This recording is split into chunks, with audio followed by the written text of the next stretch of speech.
Now, who do you have? Mortgage bankers, Catholic priests, plastic surgeons, Mormons. Guys, we're not all Democrats, nor liberals. Not all of us like Joe Biden's track record, but we voted for him because we took one look at you and we said, not today, Satan. We love this country. We don't want to see it turn into an idiocracy and water our plants with Gatorade. We want to heal it. Healing the legacy of our family line. I think that's the major opportunity of this life. And anybody who isn't a Native American is pretty much an illegal immigrant if you take a look at all the broken treaties and stolen land. There's so many amazing ways that we can learn from the past to understand the present, come together, and build each other up. We want to see this place thrive. So yeah, I know this is hard to hear these days, but we do want a government. And maybe you missed this part because you were stuck in that block of ice, but having one is necessary to the existence of a civilized society. Having a government is the system we who live in societies use to fulfill our collective needs, to maximize our greatest resource, human beings. Having public services like Japan or Denmark or Sweden or 20 other countries you can look at shouldn't be scary unless adulting is scary. Taking proper care of ourselves, that's not being entitled. It's being emotionally stable, a wise investor, a real patriot, meaning we love the whole country, all of us. And we want our government to be efficient and advanced, state-of-the-art, and working directly for us. So that means we have to do our job.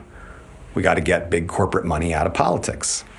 So people like Joe Manchin, Kristen Sinema, the entire Republican Party aren't working for lobbyists against our interests. We got to end gerrymandering. We need term limits. We want corporations and billionaires to pay taxes because we don't want to see our national wealth get hoarded by 600 people or forged into the shape of man's basic psychological insecurity and launched into outer space, forcing us all to witness a man deep in the throes of America's virility crisis, trying and failing to compensate for the impotence of gross materialism. I mean, that guy, he's got more wealth than half the countries on the planet, and that's what he does with it? Does he know our government already went to space in 1961? NASA. That's what a well-funded government program looks like. And it's 2021 right now. The country should look like Star Trek or Wakanda. But we're stuck. Partly because old Democrat establishment figures get to keep using you as blackmail to keep themselves in power. Because we can't take any chances. If we close our eyes for a second, odds are you're going to get dressed up in white power cosplay outfits again to storm another building. Guys, the desperation is painful. You've lumped us all into a box called the left. Did you mean the left of the Atlantic? Just call us the USA. It's a great place. You should visit. It's on the other side of the flat earth. There's people here from all over the world, the round one, and we aren't scared of each other because we've spent some time together. And it turns out, regardless of all our differences, we get along pretty well. So we are set on loving each other unconditionally. And you know whose advice that reminds me of? No, not Anderson Cooper. No, not Rachel Maddow or Oprah. Jesus. And you should know where the term the right comes from, too, while we're at it. It comes from the French Revolution, when their National Assembly met to draft their constitution, and aristocrats representing the royal monarchy and absolute obedience to its rule sat on the right.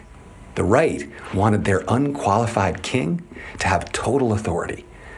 Well, it didn't work out so well for him, nor his wife Marie Antoinette. Suffice it to say, he was the last king of France.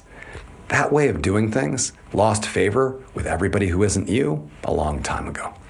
But look, some folks still don't want a multicultural society. They don't want to have a democratically elected government. They don't want public health care or public schools. They refuse to go along with any social contract that the majority of people have voted into.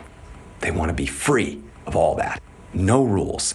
Every man for himself. They like chaos.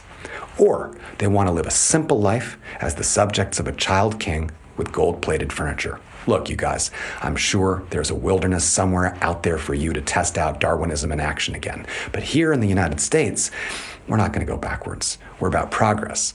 So the next time somebody complains about the left, remind them that really, they're just talking about all the rest of us.